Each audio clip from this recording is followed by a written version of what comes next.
Fiona. Fiona, tawag ko sa pangalan nito. Dugo. Bakit siya duguan? Ano ang nangyari? I hate you. I really hate you. Minahal kita ng sobra pero binaliwala mo lang ako.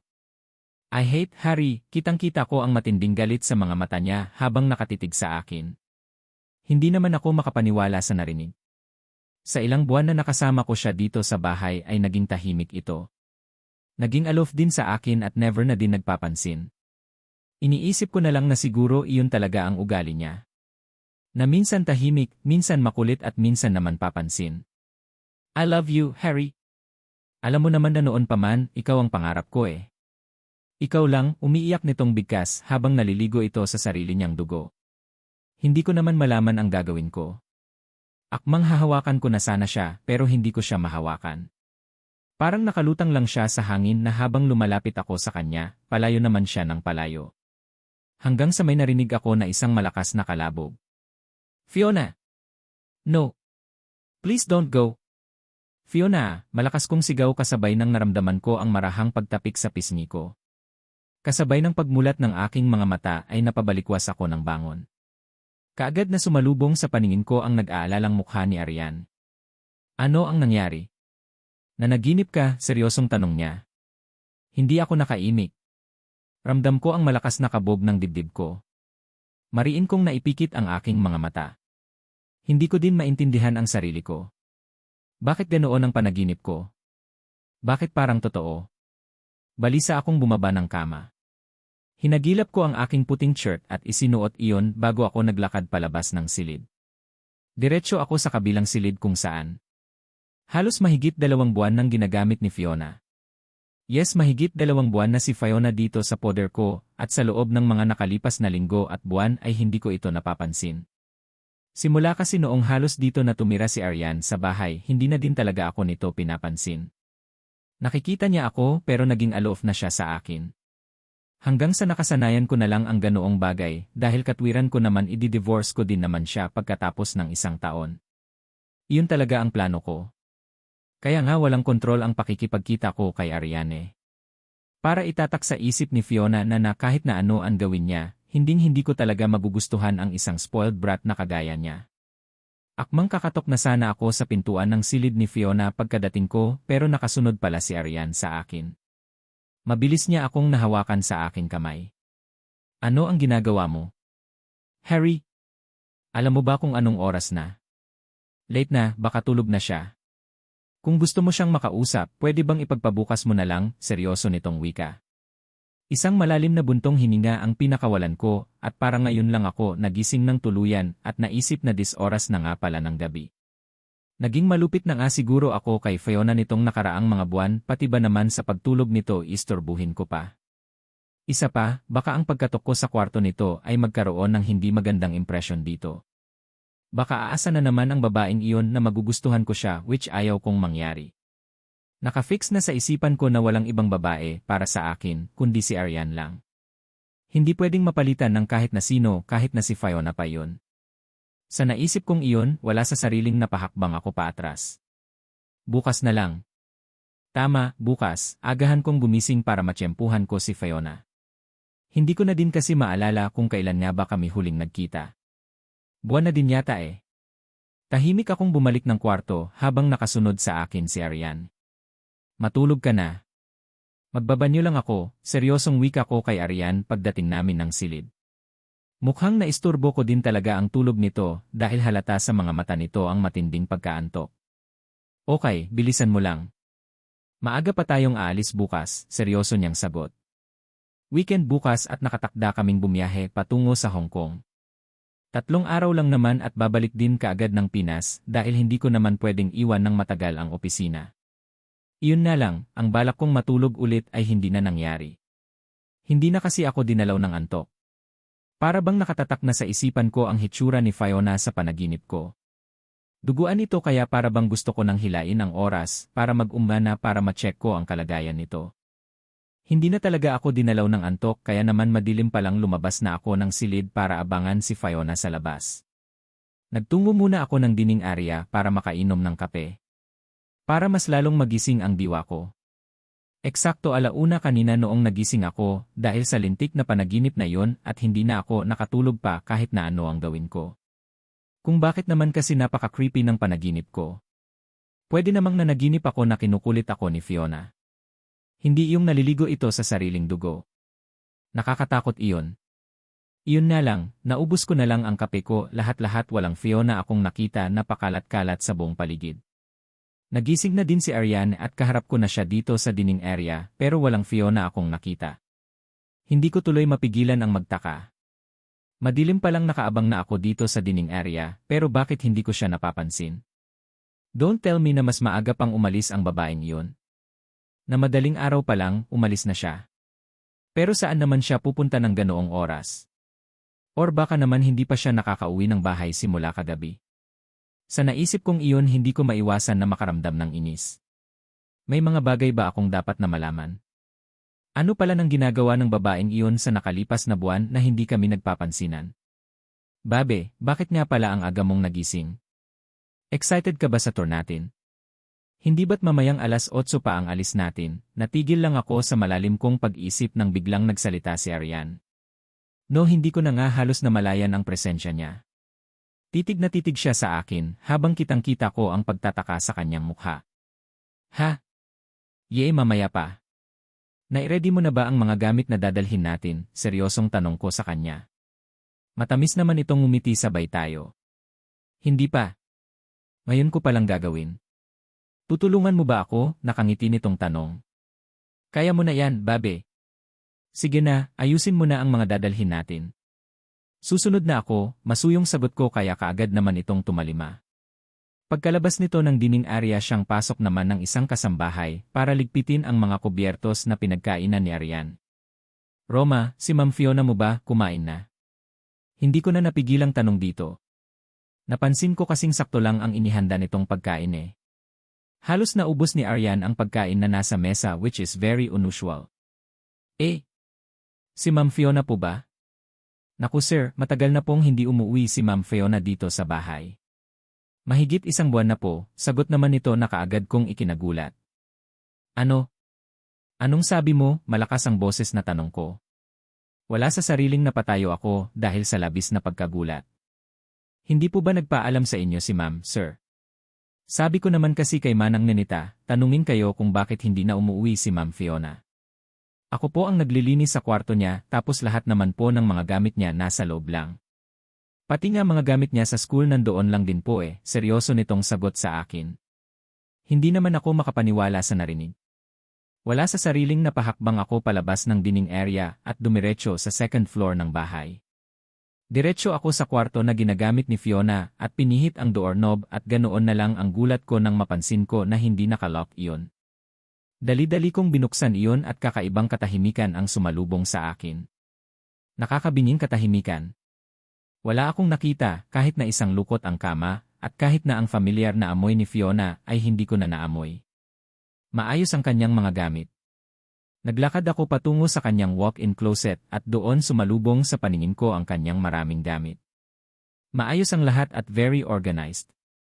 Sunod kong sinilip ang banyo pero kagaya ng kwarto, halatang hindi na nagagamit ito. Malinis ang mga basurahan at kahit na ang shower room ay sobrang tuyo. Confirm. Nagsasabi ng totoo ang kasambahay na hindi umuwi si Fiona. Kung ganoon nasaan siya? Imposible naman na umuwi siya sa kanila. Kung umuwi siya tiyak akong mababangit ito sa akin ng kaibigan kong si Brian. Dala ng pagkalito, wala sa sariling napaupo ako sa gilid na kama nito. Pinilit kong isipin kung kailan ko ba huling nakita at nakausap si Fiona. Hindi ko na talaga halos maalala kaya walang sabi-sabi akong lumabas ng silid. Diretso ako sa parking area at sumakay sa isa sa mga sasakyan at ilang saglit lang, laman na ako ng abalang kalsada. Diretso akong nag-drive patungo sa bahay ng mga magulang ni Fiona. Magtatanong ako.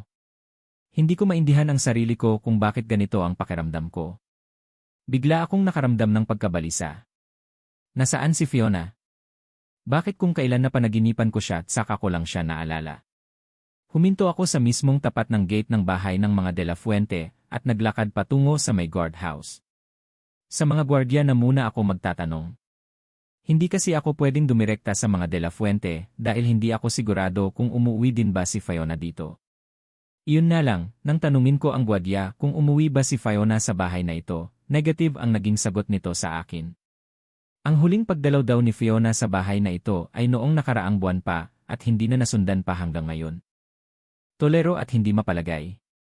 Isang buwan ulit ang mabilis na lumipas simula noong nalaman ko na hindi na umuwi si Fiona at hanggang ngayon wala pa rin akong balita kung nasaan ito. Ni hindi ko alam ang gagawin ko. Ilang gabi na din akong hindi makatulog. Hindi na ako dinadalaw ng panaginip na yon pero hindi mawala-wala sa isipan ko si Fiona. Hanggang ngayon, nagtataka pa rin ako kung saan ito nagpunta. Lahat ng mga kaibigan nito ay pinasundan ko na sa mga taong binayaran ko pero wala. Walang Fiona na nag-a-appear sa tuwing nagbabonding ang mga ito kaya malabo talaga.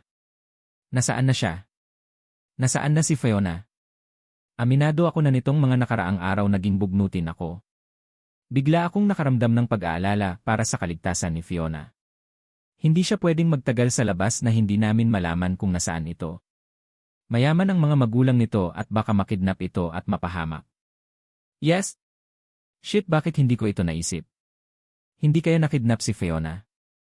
Sa naisip kong iyon, dali-dali kong kinuha ang aking cellphone at tinawagan ito. Pero kagaya sa mga hindi ko na nabilang pang mga tawag, naka-off na ang cellphone or baka hindi na active ang number na ginagamit nito. Sa sobrang frustrations na nararamdaman ko, hindi ko na mapigilan pa ang mapasabunot ng aking buhok. Alam kong kasalanan ko kung bakit parang bula na biglang naglaho si Fiona. Hindi ko kasi ito pinapansin. Itinuring ko siyang parang hangin sa paningin ko noong dito pa siya nakatira. Ni hindi ko siya kunakausap. Ni hindi ko man lang siya natanong kung kumusta ang pag-aaral niya. Na kung paano siya pumapasok ng school gayong wala siyang kotse at wala pa siyang driving license. Alam ko. Nabangit ni Manang Ninita sa akin nitong huli na nagtataksi daw ito. Pero ni minsan, wala akong pakialam. Hindi ako nag-offer at pwede ko din naman siyang i-hire ng sarili niyang driver. Marami akong kotse sa parking area ng bahay na ito. Ang iba nga ay hindi ko na nagagamit eh. Shit, gaano ba ako kasama sa kanya? Gaano ba kasama ang pag-ugali na ipinapakita ko kay Fiona noong nagsasama pa kami? Ni hindi ko man lang naisip ang mararamdaman niya sa tuwing nakikita niya na inuuwi ko na si Arian dito sa bahay. Sa bagay, wala din pala akong sumbat na naririnig mula sa kanya kaya ang akala ko ayos lang. Saka aminado ako na wala din naman akong pakialam sa kanya eh. Ang huling galit na reaksyon na nakita ko sa kanya ay noong mga sandaling nahuli ko silang nag-aaway ni Arian sa garden.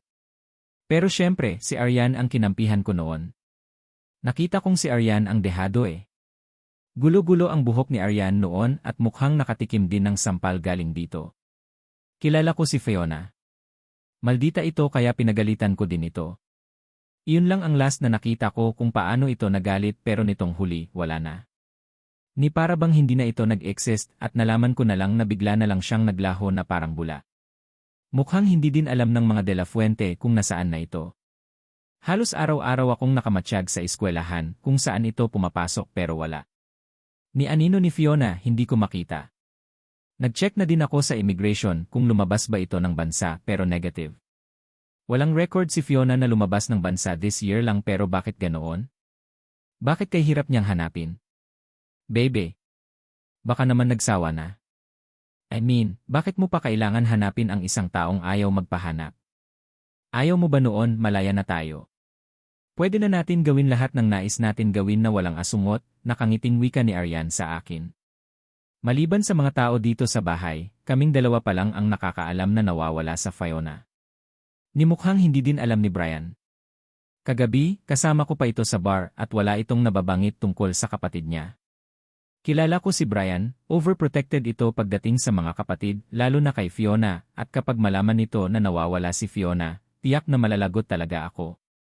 Mukhang matulad ang kapalaran ko sa boyfriend ng isa niyang kapatid na muntik na nilang patayin sa bugbog. Pero kaya ko ba talagang hanapin si Fiona na mag-isa lang ako? I don't think so. Minsan, naisip ko na kailangan ko na sigurong humingi ng tulong kay Franco.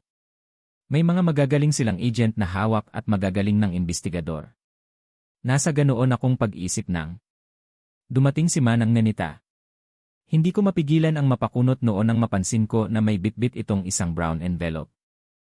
May dumating po kaninang messenger, sir. Para daw po sa inyo, magalang na wika ni Manang Nenita sabay abot sa akin ng hawak niyang brown envelope. Kaagad ko din naman iyong tinangap at dali-daling binuksan iyon kung saan kaagad na tumampad sa mga mata ko ang isang dokumento. Mga dokumento na nakasaad na gusto na daw makipaghiwalay sa akin ni Fiona. Galing? Abat babe, mukhang sumuko na yata ang Fiona na yun sa'yo ah. Tignan mo nga naman, siya na mismo ang nag-file ng divorce sa korte, seryosong wika ni Arian sabay hablot ng hawak kong mga papeles. Kaagad akong nakaramdam ng inis. Alam niya naman na tinitignan ko pa kung makahablot, wagas. Sa sobrang inis ko, pahablot ko din kinuha sa mga kamay ang mga dokumento. Nakita mo naman siguro na binabasa ko pa diba? Galit kong wika dito. Napansin ko ang pagkagulat sa mga mata nito pagkatapos kong sabihin iyon. Kumibot-kibot ang labi nito pero wala namang lumabas ng kahit na anong salita. Muli kong pinakatitigan ang mga dokumento at hindi ko malaman kung matutuwa ba ako or hindi. Pagkatapos na parang bula na bigla na lang naglaho si Fiona, bigla na lang na may dumating na mga ganitong mga papeles. Na nakikipaghiwalay siya. Shit, nasaan siya? Nang pakatitigan ko ang nasabing dokumento, nakita ko ang pirma nito.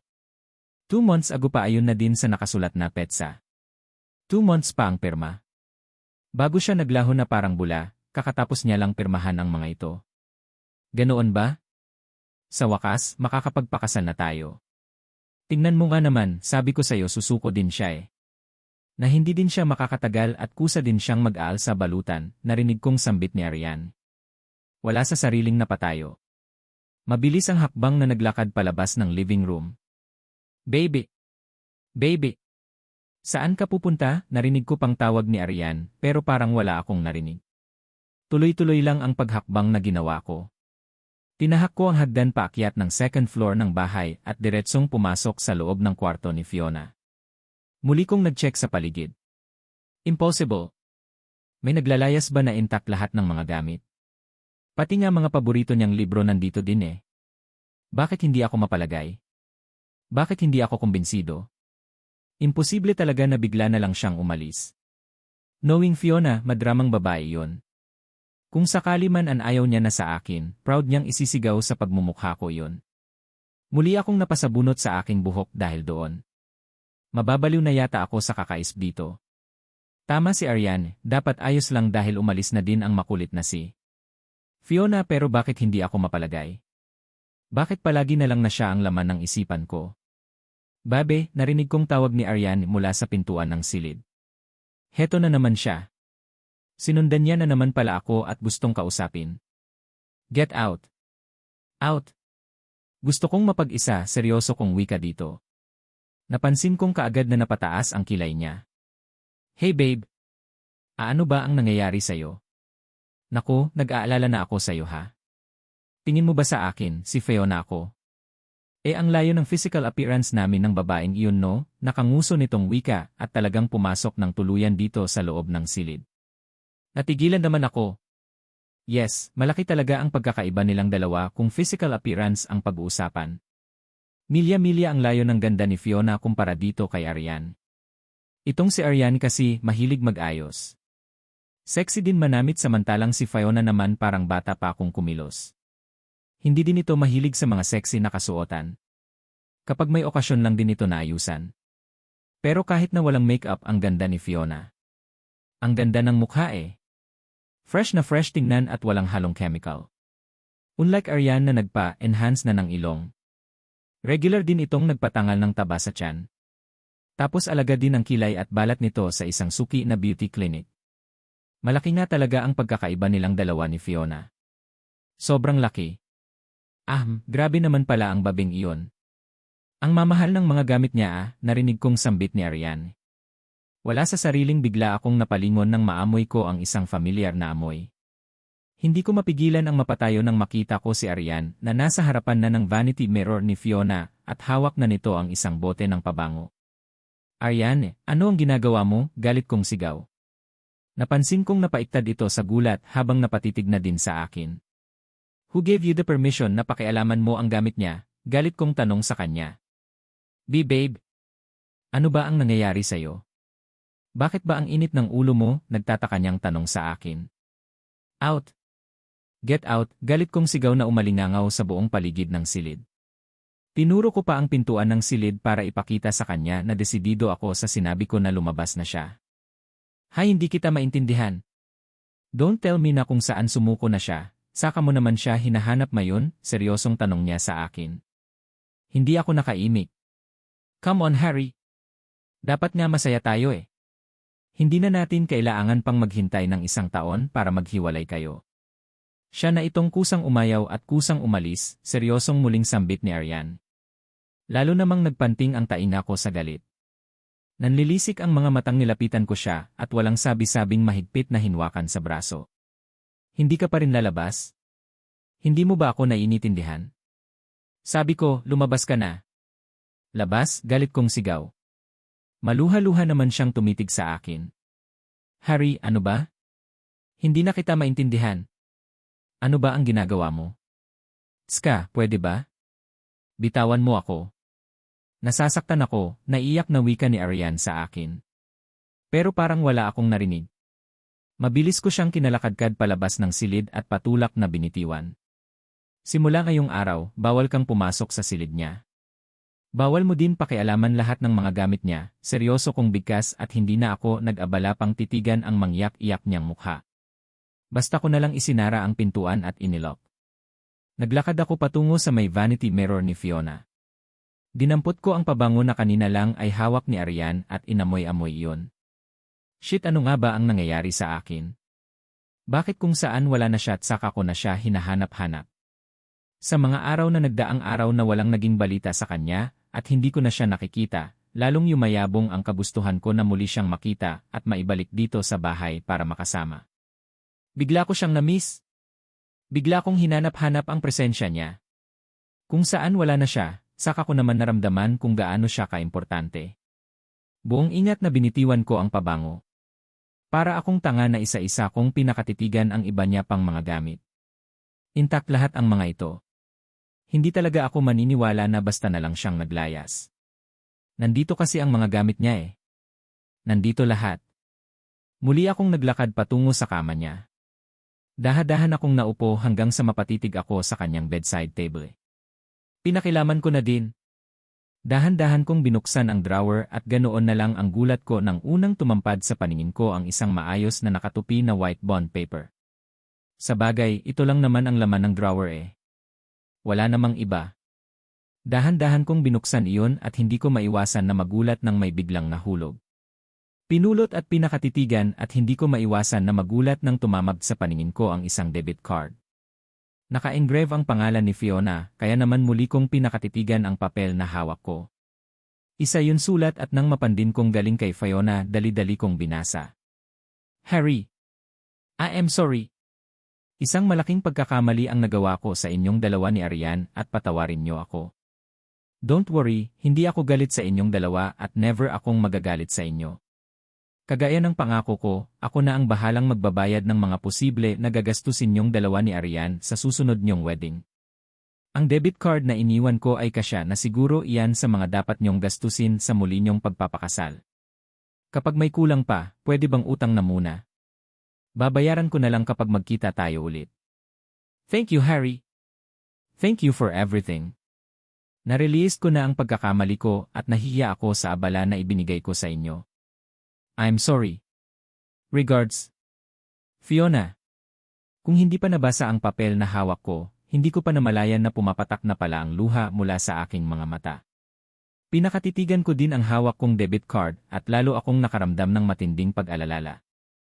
Umalis ba si Fiona na walang dalang pera? Bakit niya iniwan ang card niya? Paano siya mabubuhay kung ang debit card niya ay iniwan niya dito sa silid niya? Saka may naglalayas ba talaga ba walang kahit na dalang gamit? Wala sa sariling mabilis akong napatayo. Naglakad palabas ng kwarto at diretsong bumaba. Diretso ako sa parking area at sumakay sa isa sa mga kotse ko. Hindi ko na kaya. Kailangan ko na ang tulong ni Franco. Hindi ko mahahanap si Fiona kung ako lang. Kailangan ko na ang professional na tulong ni Franco dahil sa mga araw na nagdaan, feeling ko mababaliw na ako. Napadalaw nakangiting tanong sa akin ng kaibigan kong si Franco dito sa loob ng opisina niya pagdating ko. Para akong nahahapon na paupo sa isang upuan na nasa harap niya. Mabuti na lang talaga at natsyempuhan ko siya. Abalang tao itong si Franco dahil sa kakaibang gawain na hindi ako interesedong intindihin. Pero alam ko naman. Malaki ang tiwala ko dito kay Franco na kaya nitong maghanap ng mga taong nawawala. At iyon ang kailangan ko sa kanya, kaya nandito ako ngayon sa opisina niya. What is it? Ano ang maipaglilingkod ko sa'yo? Mukhang importante yan tanong nito sa akin. Importante. Sobrang importante, seryosong sagot ko. Oh well, umpisahan mo na. Ano ang problema, seryosong tanong nito. Nawawala si Fiona, seryosong sagot ko habang hindi inaalis ang pagkakatitig sa kanya. Napansin kong natigilan siya. Biglang naging blanko ang ekspresyon ng mukha nito at kaagad na nag-iwas ng tingin sa akin. Pumindot ito sa keyboard na nasa harapan niya ng makailang ulit bago siya muling tumitig sa akin. Isang seryosong pagtitig. Fiona. Sinong Fiona? Kaswal na tanong nito. Hindi ko mapigilian ang mapakunot noo. Hindi niya ba kilala si Fiona? Hindi niya ba kilala ang bunsong kapatid ng kaibigan namin na si Brian para magtanong siya ng ganito? May iba ka pa bang kilalang Fiona? Hindi ko na maitago ang inis sa boses ko na tanong sa kanya. Kaagad namang gumuhit ang nakakalokong ngiti sa labi nito at parang wala lang na sumandal ito sa kanyang swivel chair. Fiona de la Fuente. Ang bunsong anak ng mga de la Fuente, seryosong tanong nito. Kilala mo pala Bakit ang dami mo pang tanong, yamot kong sagot. Hey! Bro, relax. Bakit ba ang init mo? Bakit? Ano ba ang nangyari? Bakit siya nawawala? Baka naman nasa mga kaibigan lang. Ayaw mo pa ba noon? Wala nang mangungulit sa'yo, seryosong sagot nito. Tama siya. Wala na ngang nangungulit sa akin. Mahigit 2 buwan na hindi na kami nagkikita ni Fiona at dapat ayos lang sa akin yun. Iyon naman sana ang gusto ko pero bakit hindi ako masaya? Bakit natatakot akong isipin na baka may masamang nangyari na dito? Shit! Ang hirap ng ganito. Hindi ko alam kung nasaan siya. Hindi ko alam kung saan ko siya hahanapin. Mahigit 2 buwan ang siyang nawawala, seryoso kong sagot. Mahigit 2 buwan? Alam na ba ito ng mga de la Fuente? Alam na ba ito nila Brian? Seryosong tanong nito habang walang kakurap-kurap na nakatitig sa akin. No. Hindi ko alam kung paano ko sasabihin sa kanila. Ang akala ko noon, umuwi lang sa kanila si Fiona, kaya hindi ko kaagad ito nabangit, pero nagpaimbestiga na ako. Wala sa kanila si Fiona at mukhang hindi din nila alam kung nasaan ito, seryosong sagot. Malalagot ka niyan. Si Fiona ay nakatira sa bahay mo pagkatapos hindi mo alam kung nasaan na siya. Imposible naman yata yan, bro, seryosong sagot nito. I know at ikaw lang ang alam kong makakatulong sa akin para mahanap siya. Pwede mo ba akong tulungan, seryosong tanong ko. Hindi naman siya nakaimik. Mataman ako nitong tinitigan bago umiling-iling. Kailangan mo muna itong ipaalam sa mga de la Fuente para hindi lang ikaw ang maghahanap. Baka naman alam nila kung nasaan si Fiona at ayaw lang nilang sabihin sa'yo. Lalo na at baka alam nilang maliban sa anak nila, may iba ka pang babaeng ibinabahay sa sarili mong pamamahay, seryoso niyang sagot sa akin. Hindi ko naman mapigilan ang mapakunot noo. For sure hindi din ito alam ng mga de la Fuente, di ba? Kahit na si Brian. But for me alam na alam ko iyan, bro. 2 months ago, pumunta dito si Fiona para humingi ng tulong sa akin. Wala na daw kasi siyang ibang malapitan. Kung nakatanggap ka ng divorce documents, mismong ang law office namin ang nag-asikaso noon, seryosong sagot niya. Hindi ko naman maiwasan na magulat.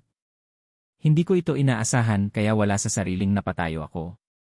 Ano? Anong sabi mo? Biglang dagsa ng galit sa puso ko. Yes, client namin si Fiona. Gusto niyang mapawalang bisa ang kasal niyo sa lalong madaling panahon, seryosong sagot niya. At hindi mo man lang ito nababangit sa akin. Sino ba ang kaibigan mo sa aming dalawa? Ilang beses na tayong nagkainuman pero wala kang nababangi tungkol dito, seryosong sagot ko. Si Fiona ay kagaya lang din sa mga dumaang client namin. Hangat walang go signal sa kanya na sabihin sa iyo ang mga plano niya hindi namin gagawin. Kung natanggap mo na ang divorce documents, pirmahan mo na para maasikaso na namin. Don't worry, wala ka nang babayaran dahil fully paid na yan. Binayaran na ni Fiona lahat, seryosong sagot niya. Sa sobrang galit ko, wala sa sariling na ihampas ko ng malakas ang kanyang office table. Lumikha iyon ng malakas na ingay at mabilis na napatayo si Franco. Pasalamat ka dahil hindi ko siya naging kapatid. Pasalamat ka dahil iginagalang pa rin tiya bilang kaibigan ko. Pero kung sakaling naging kapatid ko man si Fiona, ako na mismo siguro ang gagawa ng paraan para makalimutan kanya nang sa gayon, hindi na siya masasaktan sa mga ginagawa mo, Harry, seryosong muling wika ni Franco. Hindi pa nga ako nakakabawi sa sinabi niya ngayon lang, dinagdagan niya na naman. Feeling ko tuloy, walang kwenta kong tao. Alam mo ba kung nasaan siya? Sabihin mo sa akin, nasaan si Fiona, seryosong tanong ko. Walang dahilan para patulan ko ang mga sinasabi niya ngayon lang. Walang mas mahalaga sa akin ngayon kundi ang alamin kung nasaan si Fiona. Nasaan ang asawa ko?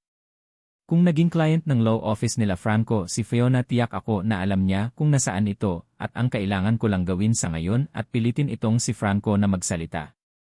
Kailangan niyang ituro sa akin kung nasaan si Fiona para masundo ko ito at maiuwi ng bahay. She's just a client at wala ako sa lugar para tanungin siya kung ano ang mga pinagkakaabalahan niya sa buhay. Besides, huling nakita ko si Fiona ay 2 months ago pa, at hindi na iyon nasundan pa simula noon, seryosong sagot sa akin ni Franco.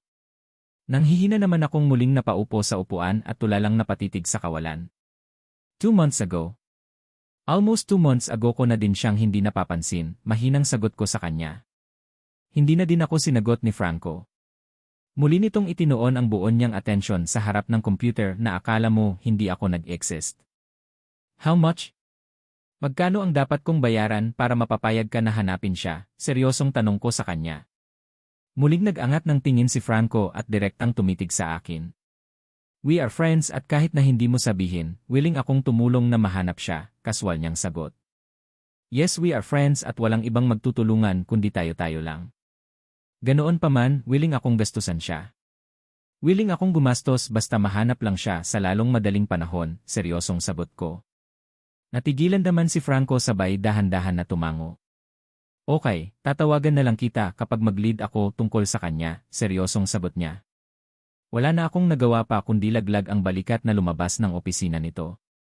Tulala akong naglakad patungo sa parking area at mabilis na sumakay ng kotse at mabilis na pinaandar iyon. Bago ko pinasibad paalis ang aking sasakyan, isang pa siya ang nabuo sa isipan ko.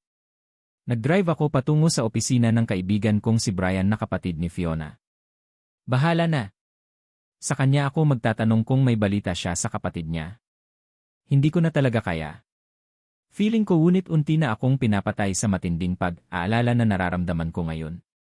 Pagdating ko ng opisina ni Brian, hindi ko ito naabautan. Sinabi ng sekretary sa akin na umalis daw si Brian at pumunta ng hospital kung saan naka-confine ang lola nito. Dali-dali naman akong umalis at bumiyahe para sundan ito sa nasabing hospital. Iyon na lang, pagkarating ko, isang masamang balita ang kaagad na sumalubong sa akin. Wala na daw ang Lola Ashley nila. Pumanaw daw ito dahil sa katandaan at buong pamilya ay nagluluksa sa pagkawala nito. Napansin naman ni Brian ang preses niya ko kaya nilapitan kaagad ako nito. Isang tanong ang ibinato niya sa akin na hindi ko alam kung paano sagutin. Hindi namin makontak si Fiona. Kasama mo ba siya? Seryosong tanong niya sa akin. Pakiramdam ko biglang nanlaki ang ulo ko sa tanong niyang iyon sa akin. Paano ko sasabihin sa nagdadalamhati kong kaibigan ang tungkol sa pagkawala ni Fiona gayong nagluluksa din sila sa pagpanaw ng isa sa mga mahal sa buhay nila? Nasaan si Fiona, bro? Kasama mo ba siya? Alam niya na ba kung ano ang nangyari kay Lola? Paano niya nalaman? Hindi namin siya makontak. Nagtatampo pa rin ba sa amin ang kapatid ko? Seryosong muling tanong niya. Bro, condolence, ikinaglulungkot ko ang pagpanaw ni Lola Ashley, seryosong sagot ko. Pero alam mo ba? Bago nalagutan ng hininga hinanap niya pa si Fiona. Kaya lang, sadyang matigas talaga yata ang ulo ng kapatid kong iyon. Ayaw magpakontak, seryosong sagot niya sa akin. Ngayon lang din tuluyang pumasok sa isipan ko na pati pala sila hindi alam kung nasaan na si Fiona. Kung ganoon, ano ang nangyari? Nasaan ba talaga siya? Nasaan siya? Maya-maya lang ng kaunti, ililipat na sa morgue ang katawan ni Lola at kailangan bilang apo, gusto naming makita niya din ang lola niya sa huling sandali, seryosong tanong ni Brian. Ramdam ko ang matinding lungkot at pait sa boses nito kaya naman biglang dagsa ng matinding konsensya sa isipan ko. I'm sorry, bro. Hindi ko din alam. Mahigit 2 buwan na siyang nawawala at kaya kita sinundan dito dahil gusto ko ding itanong sana sa iyo kung alam mo ba kung nasaan si Fiona, direkta at walang paligoy-ligoy kong sagot. Napansin ko ang kaagad na pagbabago ang ekspresyon ng mukha niya. Mula sa pagiging mahinahon niya kanina, napalitan iyon ng kislap ng galit bago inisang hakbang ang pagitan naming dalawa at hinwakan ako sa aking kwelyo. Anong sinabi mo na mahigit 2 buwan nang nawawala si Fiona? Ano ang ibig sabihin nito, Harry? Malakas ang boses na puno ng galit na tanong niya sa akin. Mariin kong naipikit ang aking mga mata para pakalmahin sana ang sarili ko. Nagsasabi ako ng totoo, bro. Mahigit 2 buwan na siyang nawawala at hindi ko alam kung ano ang gagawin ko para mahanap siya, seryoso kong sagot sa kanya. Napansin ko ang pagtagis ng bagang niya habang nakatitig sa akin at hindi ako nagulat pa nang malakas niya akong itinulak. Pagkatapos noon, naramdaman ko na lang ang pagdapo ng kamao niya sa pangako. Sa sobrang lakas ng pagkasapak ni Brian sa akin, lupay-pay akong natumba sa malamig na tiles ng hospital. Hindi pa nakontento si Brian, muli niya akong nilapitan at pinagsisipa sa tiyan. Kung wala sigurong umawat baka pati ako ay paglalamayan din eh. Bago ako nawalan ng malay dahil sa bugbog, nahagip pa ng paningin ko ang mukha ng kaibigan namin na si Franco. Pilit nitong pinapalayo si Brian sa akin. Muling pagmulat ng aking mga mata, ang nag-aalalang mukha ni Mommy ang kaagad na sumalubong sa akin. Bakas ang luha sa mga mata nito na halatang galing sa pag-iyak. Ano ba talaga ang nangyari? Hindi porket may patay sila, maghuhurumentado sila at basta ka nalang saktan, umiiyak na tanong ni Mommy sa akin. Mula sa pagkakahiga babangon sana ako pero kaagad na napadaing nang maramdaman ko ang sakit sa aking tagiliran. Bago ako nawalan ng malay, pinagsisipa ako ni Brian sa bahaging iyon at mukhang napuruhan talaga siguro ako. Mom, huwag po kayong magalit sa kanila. Kasalanan ko kung bakit nagawa ni Brian iyon sa akin, seryosong sagot ko. Anong kasalanan mo? Kailan pa naging kasalanan ang pumunta ka dito sa hospital para makiramay sa pagkawalan ng mahal nila sa buhay, malditang tanong ni Mommy sa akin. Mom, hindi iyon ang ipinunta ko dito. Gusto ko lang sanang kausapin si Brian kung alam niya ba kung nasaan si Fiona, seryosong sagot ko. Napansin kong kaagad na napakunot noo si Mommy. Seryoso niya akong tinitgan habang bakas ang pag-aalala sa mukha niya. Si Fiona? Ang asawa mo? Bakit nasaan siya? Bakit mo hinanap sa kanila? Seryosong tanong niya. Mahigit 2 buwan na pong nawawala si Fiona, Mom, seryosong sagot ko. Kaagad namang nanlaki ang mga mata niya sa gulat. Anong sabi mo? 2 buwan? 2 buwan nang nawawala ang asawa mo, gulat niyang tanong sa akin. Mabilis din napalapit sa amin si Daddy na kanina pa nakaupo sa sofa at halatang nakikinig lang din sa pag-uusap naming dalawa ni Mommy. Paanong nawawala siya? Saan siya nagpunta? Seryosong tanong ni Daddy. I don't know, Mom, Dad. Hindi ko na din alam ang gagawin ko. Ginawa ko na ang lahat para mahanap siya pero negative po talaga. Kaya lang naman ako napunta dito sa hospital dahil sinundan ko si Brian para tanungin siya kung alam niya ba kung nasaan si Fiona pero negative din sa naging reaction kanina ni Brian. Alam kong wala din silang kaalam-alam na mahigit 2 buwan nang nawawala si Fiona, seryosong sagot ko. 0-0, masakit ang katawan ko sa natamong bugbog mula kay Brian pero mas masakit pala sa kalooban ang ganito. Nasaan na ba si Fiona? Bakit bigla na lang siyang naglaho na parang bula? Kahit na walang nagtatanong, aminado ako sa sarili ko na kasalanan ko. Ako ang dahilan kaya lumayo si Fiona at ngayong alam na ng mga De La Fuente ang. Nagkawalan niya tiyak akong hindi lang sakit ng katawan ang matitikman ko. Tiyak akong sa akin nila ibabato lahat ng sisi. Nagluluksa sila ngayon sa pagkawala ng pinakamamahal nilang si Mrs. Ashley Sebastian. Baka naman lulutang din si Fiona kapag malaman niyang wala na ang pinakamamahal niyang lola, seryosong sabat ni Mommy. Sa narinig kong iyon, dali-dali akong bumangon. Tama baka nga? Or baka nga sa pagkakataon na ito, naisipan na ni Fiona na bumalik sa pamilya niya. Saan ka pupunta, Harry? Masama ang tama sa'yo dulot ng pagkakabugbog ni Brian. Magpahinga ka muna. Ako na ang bahala. Makikibalita ako kung bumalik na ba si Fiona sa kanila, seryosong sabat ni Daddy at pinigilan niya akong makabangon. Nagpaawat naman ako. Ramdam ko kasi talaga ang pananakit ng aking katawan. Nabugbog na talaga siguro ako ni Brian dahil sa matinding galit. Tama ang daddy mo. Dito ka lang muna. Mamayang gabi, pupunta kami sa mansion ng mga Sebastian. Makikipaglamay kami, sabat naman ni Mommy. Nasa ganoon kaming pag-uusap nang sabay naming narinig ang malakas na pagkatok ng pintuan ng private room. Nagkatinginan muna kaming tatlo bago lakas loob na naglakad si Daddy patungo doon para pagbuksan ang kung sino man ang kumakatok. Iyon nga lang bago pa nakalapit si Daddy, kusa nang bumukas ang pintuan at pumasok si Mrs. Trixie de la Fuente. Ang mommy ni Fiona habang nakasunod naman dito si Angela. Ano ang nangyari? Talaga bang nawawala si Fiona? Nasaan ang anak ko? Galit niyang tanong. Halata sa mga mata nito ang pagluluksa dulot ng pagkawala ng kanyang ina at pag-aalala para sa nawawalang anak. Hindi ako nakaimik. Lalo akong sinalakay ng matinding konsensya. Tita, mahinang sambit ko. Ngayon pa lang, hindi ko na alam kung karapat-dapat ko ba siyang tawaging mommy. Sa mga pinangagagawa ko sa anak niyang si Fiona, hindi ko alam kung kaya-kaya ko pa bang ituring siya bilang biyanan ko. Ano ang nangyari? Sabihin mo sa akin, Harry. Paanong nawawala ang anak ko? Umiiyak na tanong ni Mrs. de la Fuente sa akin. Hindi ako nakaimik. Ramdam ko ang sakit sa boses niya. Alam mo bang dumadanas ang buong pamilya ngayon ng sakit at pagluluksa dulot ng pagkawala ng aming ina? Pagkatapos, dumagdag pa sa kaalaman namin na nawawala ang bunso kong anak. Sabihin mo sa akin. Nasaan si Fiona? Nasaan ang anak ko? Malakas ang boses na tanong niya sa akin. Trixie, pwede bang pag-usapan muna natin ito? Ibig kong sabihin nagpapagaliin pa ang anak ko at... Gusto ko ng katotohanan ngayon. Nasaan si Fiona? Nasaan na ng anak ko? Galit niyang sigaw. Ang kanina yatang pagpipigil ng emosyon nito ay bigla na lang sumambulat.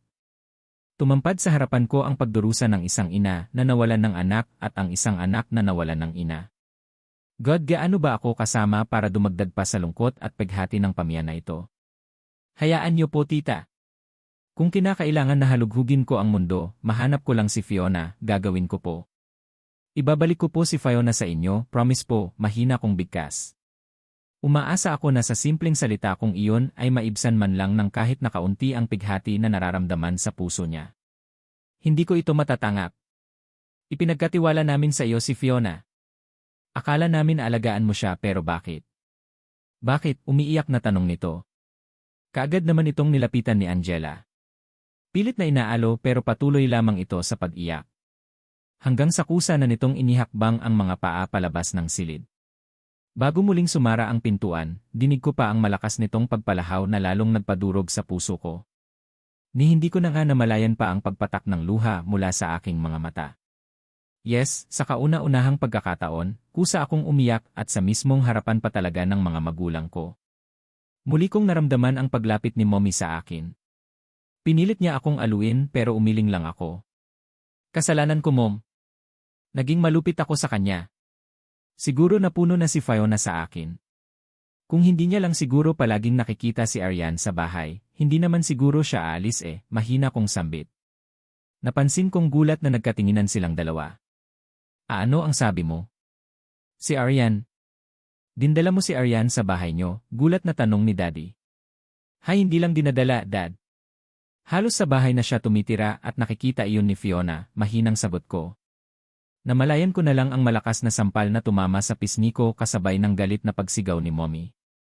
Harry, paano mo ito nagagawa sa kanya? Paano mo maatim na harap-harapan na itira ang ibang babae sa bahay niyong mag-asawa? Malakas ang boses na tanong ni Mommy sa akin. Ramdam ko sa boses niya ang matinding frustrations, kaya mariin kong naipikit ang aking mga mata. Tama siya. Paano ko nga ba naatim iyon? Siguro sa lahat ng asawa sa buong mundo, ako na itong pinakawalang hiya. Kung sakaling may masamang nangyari kay Fiona, alam kong usigin ako ng aking konsensya habang buhay. Never na din akong makakaramdam ng kaligayahan sa puso ko. 2 araw lang akong nagstay ng hospital at pinilit nila Mommy at Daddy na iuwi ako ng bahay. Pabalik-balik kasi sa hospital si Brian.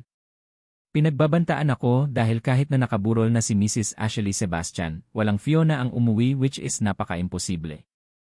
Nakalathala sa mga pahayagan at telebisyon ang pagpanaw ng mabait na asawa ni Mr. Ryder James Sebastian at imposible talagang hindi iyon nakakarating sa kaalaman ni Fiona. Kaya lang wala. Wala talaga. Negative ang lahat-lahat. Marami at malaki din ang koneksyon ng ama ni Fiona na si Dominic de la Fuente at dinig ko nagpakalat na din ito ng maraming mga tao para hanapin ang anak pero wala talaga. Para bang sa isang iglap bigla na lang naglaho si Fiona.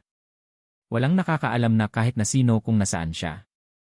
Kahit na si Franco, negative din palagi ang sagot sa akin sa tuwing tinatawagan ko ito. Hindi na din ako lumalabas ng bahay namin. Hindi dahil sa takot ako sa pagbabanta ng mga de la Fuente sa akin, kundi dahil natatakot sila mommy na baka masaktan lang ako. Masyadong mainit pa ang lahat. Lalo na at pagkatapos ng isang buwan na pagkamatay ni Mrs. Ashley Sebastian, sumunod naman ang asawa nitong si Ryder James Sebastian. Nakita ko kung paano nagluksa ang buong pamilya. Gustuhin ko man na pumunta sa burol para ipakita ang pakikidalamhati ko pero hindi pwede. Baka dumagdag lang ako sa pait na nararamdaman ng buong pamilya. Baka magkagulo lang dahil sa akin. Kagaya ng pagkawala ni Mr. Ryder James Sebastian, walang Fiona ang lumutang. Walang Fiona ang nagparamdam at kahit na umuwi man lang ng bahay. Siya lang ang absent sa lahat ng mga apo at kadugo ng mga Sebastian. Si Fiona lang ang palaging wala which is napaka-unusual. Anak, tama na yan. Umiinom ka na naman. Hindi ba't pinagbawalan ka na ng doktor mo na uminom ng alak? Seryosong tanong ni mommy sa akin. Isang taon ang mabilis na lumipas at sa loob ng isang taon naging miserable ang buhay ko. Tuluyan na akong tinalikuran ng kaibigan kong si Brian samantalang si Franco naman ay naging malamig ang pakikitungo sa akin. Wala pa rin kahit na isang balita tungkol kay Fiona. Patuloy pa rin siyang pinaghahanap ng mga de la Fuente pero wala pa rin. Hindi na siya nagpakita pa kahit na kailan.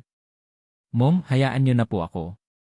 Ito ang paraan ko para makalimutan ko ang pagiging inutil ko, mahina kong sagot. Iyan na nga ba ang sinasabi ko eh. Kaya ayaw kitang umuwi sa bahay na ito dahil mas lalo ka lang malulungkot, seryosong sagot ni mommy. Wala sa sariling inilibot ko ang aking paningin sa buong paligid. Yes. Balik ako dito sa sarili kong bahay na nagiging saksi sa mga kawalang hiyaan na ginawa ko kay Fiona.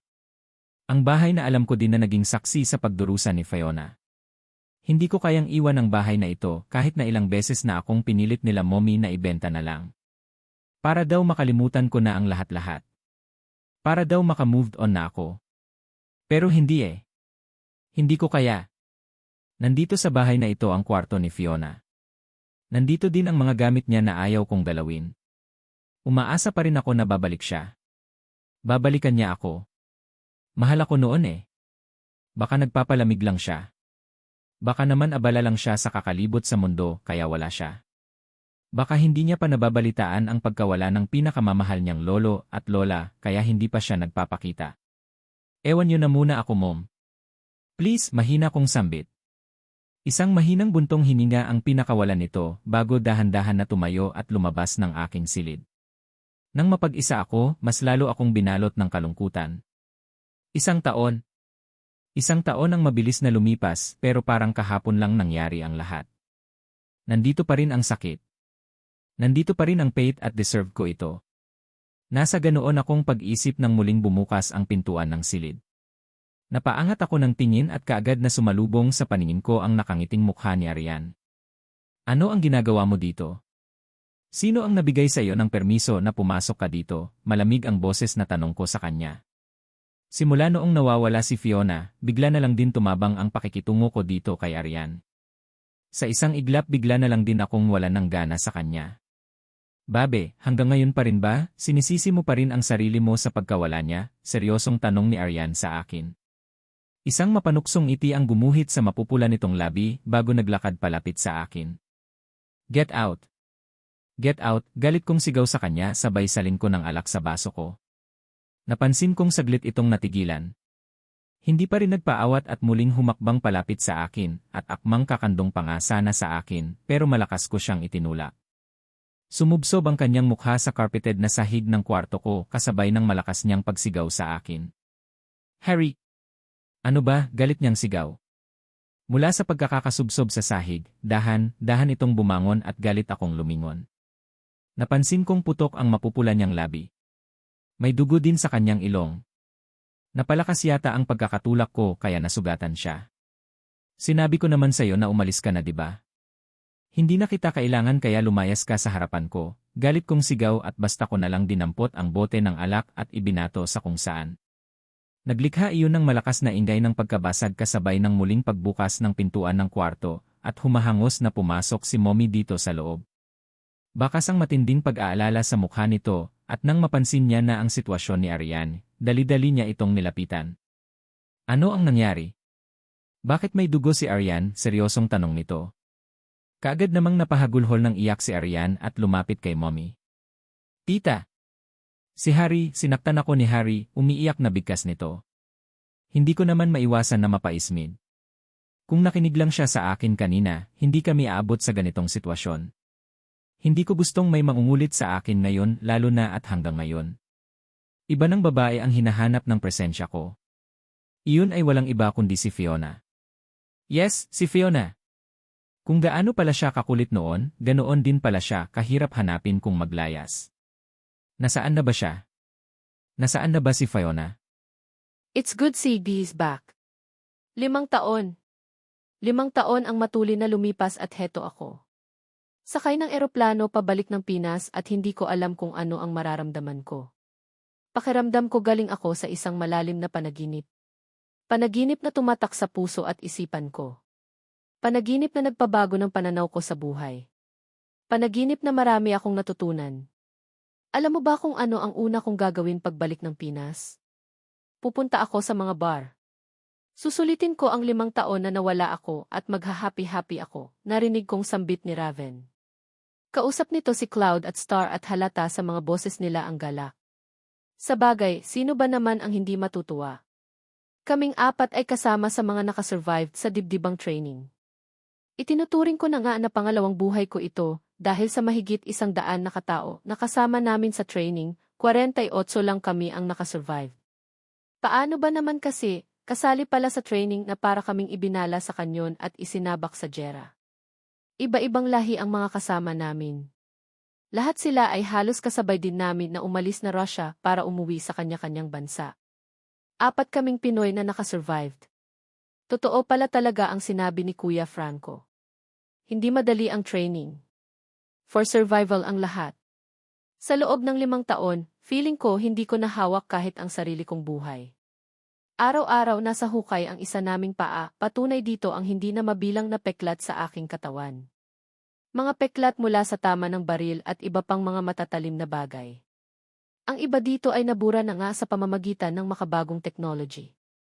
Kailangan kasing burahin ang mga iyon para hindi maging balakid sa mga misyon na dapat kong pagtuunan ng pansin. Mga misyon na kaakibat ay ang kumitil ng buhay. Faye, saan ka na nakarating? Seryoso na napabaling ang tingin ko kay Raven nang tawagin niya ang pangalan ko. Yes, mula sa pangalang Fiona, naging Faye ang tagname ko. Cute daw kasi.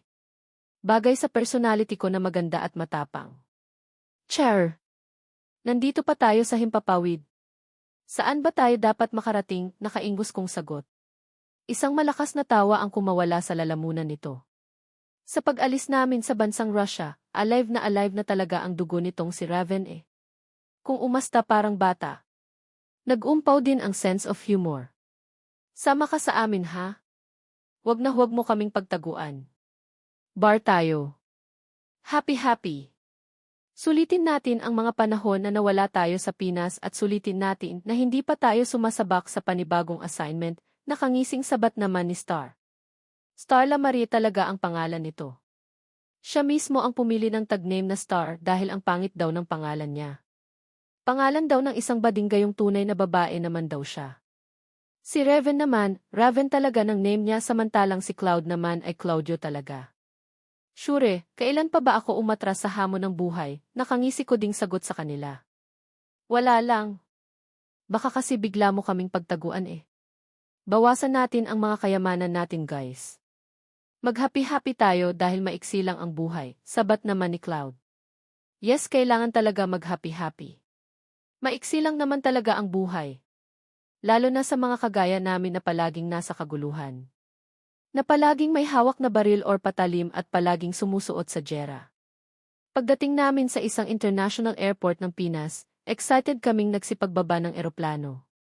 Halata sa mga kilos namin ang matinding excitement. Feeling namin nakawala kami sa isang hawla at malaya na kami. Yes talaga naman eh. Sa loob ng 5 taon, wala kaming ibang ginawa kundi ang mag-training at makipagbakbakan. Walang kalayaan at parang mga robot na sumusunod sa utos ng aming commander. Pero ngayong natapos na ang aming training, balik na sa dati ang buhay namin. Malaya na ulit kami at pwede na naming gawin lahat ng nais namin. Pagkalabas namin ng airport, ang nakangiting mukha ni Kuya Franco ang kaagad na sumalubong sa amin. Sa aming 4, ako ang una niyang nilalapitan para congratulate. Fiona! Welcome back, narinig kong bigkas niya kasabay ng mahigpit na yakap na ibinigay niya sa akin. Pigil ko naman ang sarili ko na maluha. Tama kasi itong si Kuya Franco eh. Sa loob ng 5 taon na pagtitraining ko, never ko na siya nakita.